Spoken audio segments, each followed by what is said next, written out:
7:31. That means it's time for a little lights, camera, McCarthy. That part of the room is so colorful right now. It is absolutely amazing. It makes me, like, it just brightens my day. We're celebrating Pride. I know. It's awesome. It's beautiful over there. Well, congratulations. Honored to be here as well. The Boogeyman is a new movie hitting theaters this Friday.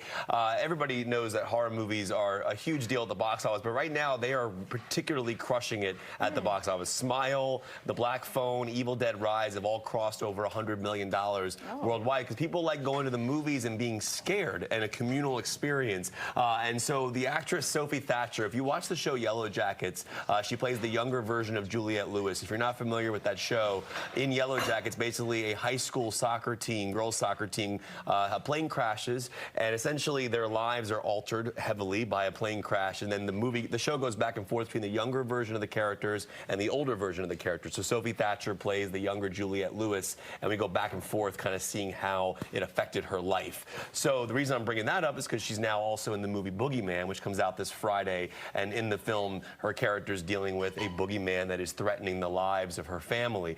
So I spoke to her about the Boogeyman, which is out this Friday in theaters, but also Yellow Jackets, which is season 2 just ended, and the idea of what that show means to her. Take a look. One of the things that reminded me of was being a kid and seeing horror films and then not being able to go to sleep at night or checking under my bed or checking my closet. I'd have my mom and dad come in the room and check things out. I was curious for you growing up, do you remember a specific film or something that you were scared of that you wanted your parents to check the room? For me, Pan's Labyrinth was a movie that really stuck with me. Yeah. I remember like walking in on my dad watching it and then just sitting down because I was so entranced by it. And there's the one scene that still haunts me with the hand when she's getting chased down the hallway, and that I couldn't sleep for a couple of days, and I blamed it all on my dad. I was like, oh, why did you let me walk in? When you're filming a movie that is scary for an audience and you're going through a scene and we're waiting for the monster or whatever to pop out, is it ever as terrifying to shoot it as it is for us to watch it? Or is it so technical that you're just kind of waiting to hit a beat? Or can you get so in it that you can be scared? Absolutely, and I feel like a lot of the time your body doesn't know that you're not freaked out, and that's what I had to learn on this movie, that like, you just have to be aware of like how far you take it, because sometimes you can like build yourself up into this panic. And even though you know it's not real, your body will just continue. Like, it's really hard to stop the heavy breathing after the take. Yeah. And it's really hard finding that balance. But I think I learned that during this movie because every other scene was me heavy breathing. I wanted to ask you this since the first season of Yellow Jackets, but I find this really interesting because when you play a younger version of another character that we're seeing on screen, that person has lived a life and they've gotten to a certain part of their life where they have different mannerisms or they operate differently because of the life that they've lived. Yeah. But the younger version still has to keep some of that person intact that we see in the other actor playing that older version. How much do you think about that when you're performing as that character, about the older version, and kind of like, okay, I don't want to do too much, but I have to give some of the soul has to still be there? I think it was like already pretty there. Even just like for the pilot, I think me and Juliette had very similar ideas of who Natalie was. And it just ended up working out. I mean, I was very like keen on matching her voice, matching her mannerisms and her intensity, but I think there is such a large gap between modern Natalie, like present-day Natalie, and younger Natalie, because I think younger Natalie is still very grounded and is still in control to some extent.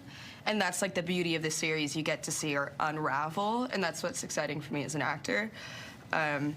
But a lot of it is definitely in my head, but it kind of just like lives in me. Like within season 2, it was just like the mannerisms were all there, the voice was there.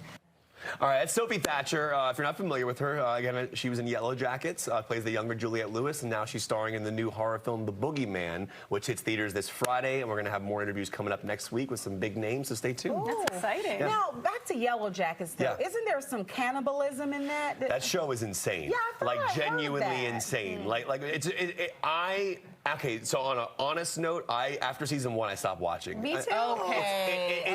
It's not that the show's not good. I just don't want that in my mind. Like, the older I get, the less I want disturbing content in my mind. And I think Yellow Jackets is a phenomenal show. It's phenomenally acted and executed. It's just not for me. But that sounds scarier than the Boogeyman.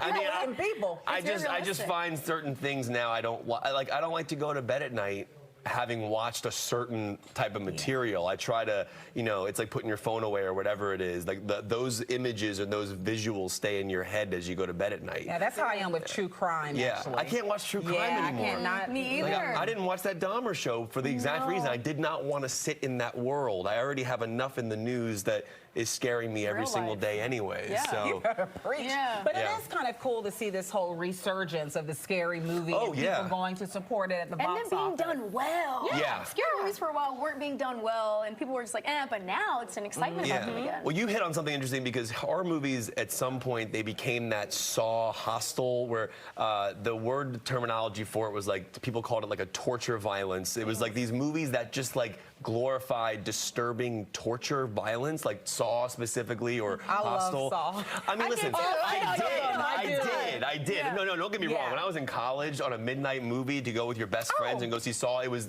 amazing.